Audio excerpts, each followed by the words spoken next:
Tibanya di sana, mereka segera mencari Arisu. Ryo saat itu muncul dan memberitahu kalau Arisu memang ada di sini. Ryo tidak berniat melawan balik dan mengakui kekalahannya. Walaupun begitu, Ryo hanya berusaha melindungi Millennium dari kehancuran yang akan diakibatkan oleh Arisu. Sensei tidak mengerti pikiran Ryo, tapi Ryo hanya menilai dan menyimpulkan semua hal seorang diri tanpa berdiskusi dengan orang lain. Seketika itu, Ryo langsung teringat dengan Himari yang mengatakan Ryo merasa benar sendiri. Saat itu juga Chihiro melaporkan posisi Arisu berada, sehingga Sensei menyimpan obrolannya dengan Ryo untuk nanti. Mereka segera menghampiri Arisu, tapi Arisu tidak menanggapi kedatangan mereka. Seketika ruangan mereka menjadi gelap, dan layar yang ada di belakang mereka menyala, tiba-tiba memunculkan tulisan Division. Komunikasi dengan Chihiro pun langsung terputus. Ryo menyadari kalau seluruh sistem Eridu telah dibajak. Momoi berpikir untuk mencabut kabel yang menempel pada Arisu dan segera membawanya pergi. Tapi saat itu Arisu tiba-tiba terbangun dengan mata merahnya. Arisu berkata kalau kesadaran putri saat ini sedang tertidur, dan pencabutan paksa akan membuat kerusakan yang serius. Mereka semua bingung dan sadar kalau yang berbicara bukanlah Arisu. Dia kemudian memperkenalkan dirinya sebagai Kei. Kei ditugaskan oleh pendeta tanpa nama untuk mendampingi putri, maksudnya Arisu, untuk melaksanakan tugasnya. Dan Kei adalah kunci penghubung agar Arisu bisa mewarisi kekuasaannya. Kei kemudian mulai memperbaiki error pada Arisu dan akan mengantarkan Arisu ke tempat yang seharusnya. Setelah itu, Kei mulai mengumpulkan sumber daya yang terhubung dengan AL1S. Karena sebelumnya Ryo berencana menghancurkan Arisu, maka semua energi Eridu terhubung dengan Arisu. Energi itu akan digunakan oleh Kei untuk memulai protokol Atrahasis yang mengaktifkan Ark of Atrahasis. Kei juga mulai memanggil para pengikutnya dan robot cumi-cumi mulai muncul di banyak tempat. Dari semua orang yang ada di sana, hanya Ryo yang paham dengan apa yang terjadi. Yang awalnya Eridu digunakan untuk melawan kehancuran, sekarang Eridu malah jadi sumber kehancuran setelah diambil alih oleh Division. Ryo memperingati Sensei jika Division berhasil mengumpulkan seluruh sumber daya Eridu, maka semuanya akan berakhir. Mereka pun harus segera membuat keputusan. Ryo pada akhirnya mengambil keputusan dan meminta Sensei untuk segera pergi. Kota Eridu akan berubah menjadi konsep baru bernama Ark, dan nasib Kifotos bisa saja akan segera berakhir. Ryo merasa bersalah karena dia yang membangun kota Eridu. Ryo berencana untuk mengorbankan dirinya demi menghentikan sistem Eridu. Dengan mengorbankan dirinya demi keselamatan semua orang, Ryo berpikir kalau itu adalah pilihan paling masuk akal. Ryo berusaha mengorbankan sedikit untuk banyak hal. Sensei melihat itulah sisi baik dari Ryo. Jika kondisi ini seperti permasalahan trolei, harusnya si pemegang tuas melihat kondisi sekitar terlebih dahulu dan memeriksa apakah ada orang lain yang bisa membantunya. Ryo bingung dan Sensei memperjelas kalau dia memilih untuk menyelamatkan semua orang. Ketika pengumpulan energi oleh Kei hampir selesai, muncul Yuka dan Noah yang menggagalkan prosesnya. Mereka berdua ternyata masih terus memperhatikan misi penyelamatan Arisu. Yuka kemudian berbicara dengan Ryo dan akan menghukumnya karena menggunakan uang Millennium diam-diam. Ya, kalau soal duit mah nggak ada yang bisa lepas dari Yuka. Sementara itu, Kei yang gagal mengumpulkan energi mulai memerintahkan semua robot untuk berkumpul ke menara pusat. Tapi sayangnya robot-robot itu diserang oleh sesuatu. Kei kemudian menampilkan gambar dari TKP. Pasukan robot Division ternyata diserang oleh klub engineering dan robot Avantgarde yang sudah dimodif. Mereka mempersenjatai robot Avantgarde dengan senjata intergalaksi dan menamainya Avantgarde Army MK2, yang dengan mudah bisa mengalahkan robot-robot Division. Kei kemudian memerintah ulang robot-robot itu untuk menghindari pertempuran dan segera menuju menara pusat. Tapi sayangnya ada suara yang memberitahu kalau jalan menuju menara pusat sudah diblok oleh Amy dan anggota klubmate. Dan suara itu berasal dari Himari. Ryo mengira Himari sudah pergi. Himari punya gambaran akurat tentang situasi yang sedang terjadi, makanya dia kabur dari penjara dan datang ke menara pusat. Mengesampingkan kedatangannya, Himari mulai melihat Kei, AI yang mengaktifkan putri dari Dewa Tanpa Nama. Jika kondisi ini terus dibiarkan, kepribadian Arisu akan hilang. Anggota klub gaming tentunya khawatir, maka dari itu mereka harus menghentikannya. Himari menyarankan untuk mengaktifkan Kei terlebih dahulu. Menurutnya, hal itu akan menarik kesadaran Arisu yang sudah terpendam dalam database. Pada saat itulah momen mereka untuk menghentikan prosesnya. Mereka tidak yakin dengan cara itu, tapi Himari menjelaskan kalau itu bisa dilakukan. Apalagi Eridu punya alat untuk melakukan diving ke dalam pikiran. Menurut Ryo, cara itu terlalu berbahaya karena ada kemungkinan tidak bisa keluar dan siapa juga yang mau melakukannya. Himari saat ini berharap pada klub gaming dan Sensei. Yuzu dengan cepat menerima hal itu, meskipun berbahaya, tapi demi menyelamatkan Arisu dia mau melakukannya. Himari akan mulai menganalisa ruang pikiran Arisu dan membuat celah agar mereka bisa menyelam ke data Arisu dan membawanya kembali. Mereka pun memulai prosesnya dan Link start.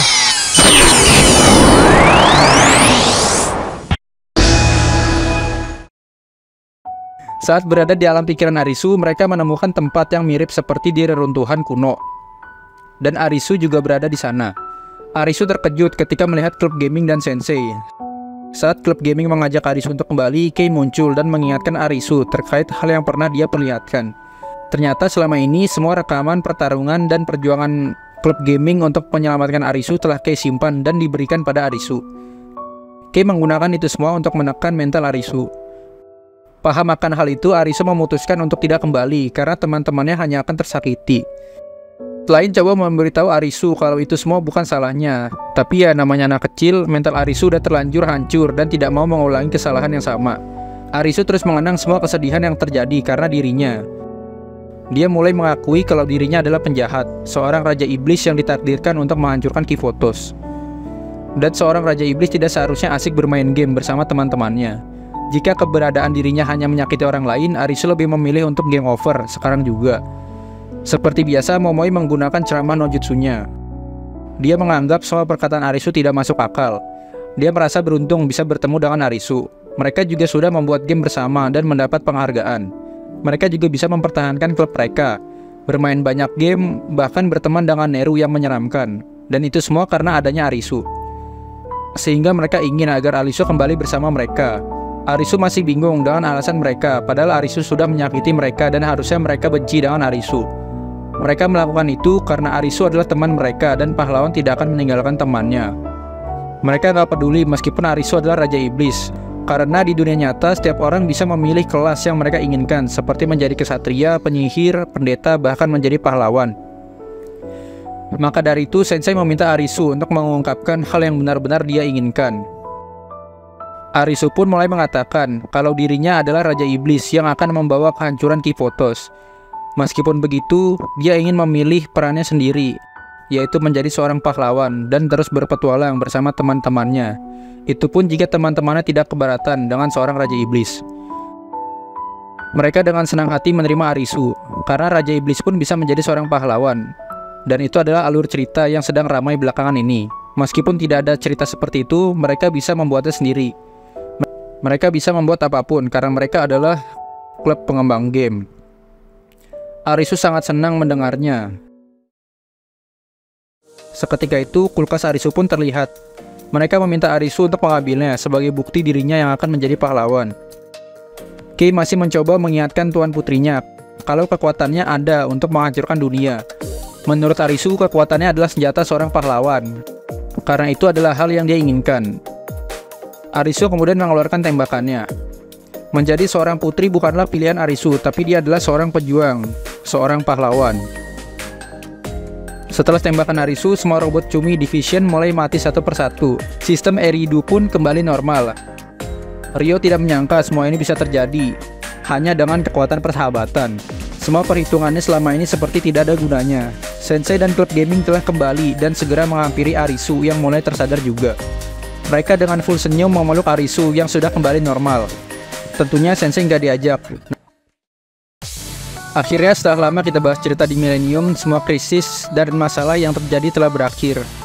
Setelah kejadian itu, Himari bertanggung jawab untuk menutup fasilitas Eridu dan mengatasi beberapa masalah teknis lain. Kalau kita membahas nasib Ryo, dia sekarang pergi entah kemana dan memutuskan untuk mundur dari jabatannya. Ryo juga meninggalkan pesan kepada mereka yang berisi kata maaf. Beberapa saat kemudian Sensei diundang oleh klubmate untuk menghadiri pesta kesembuhan Neru. Karena pestanya terlihat membosankan, Asuna memberikan saran untuk menggunakan baju bani mereka. Sensei menolaknya karena takut dibilang mesum. Tapi ya kebanyakan yang main ini game juga udah mesum. Saat itu muncul Toki yang setuju untuk menggunakan baju bani. Neru kaget dengan kedatangan Toki, apalagi mereka belum lama ingin saling membunuh satu sama lain. Murid lain meminta Neru untuk tidak terlalu kejam karena Toki sudah mau datang. Mereka semua sangat menyambut Toki dan Neru pun paham kalau klubmate hanya menjalankan perintah dari atasan, termasuk Toki. Pada akhirnya mereka bisa bersama menjadi klubmate. Setelah banyak lika-liku yang terjadi, kehidupan di Millennium kembali normal dengan cepat. termasuk klub gaming. Mereka sudah berencana untuk membuat proyek baru, yaitu game RPG di mana pemain bisa menaikkan level dan menguasai dunia ketika berteman dengan monster yang lucu. Ya, intinya mah bikin game Pokemon kali ya.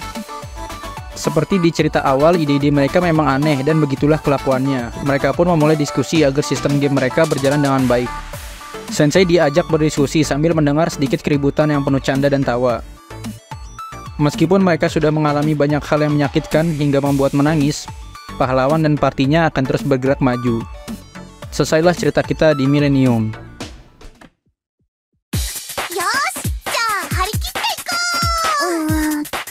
緊張してきたかも。大丈夫。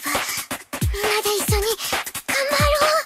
はい、アリスも精一杯歌います。物語の始まりつける。メロディー聞いたらいざ進め。この先に待ち受ける運命はみんなで掴んだめに。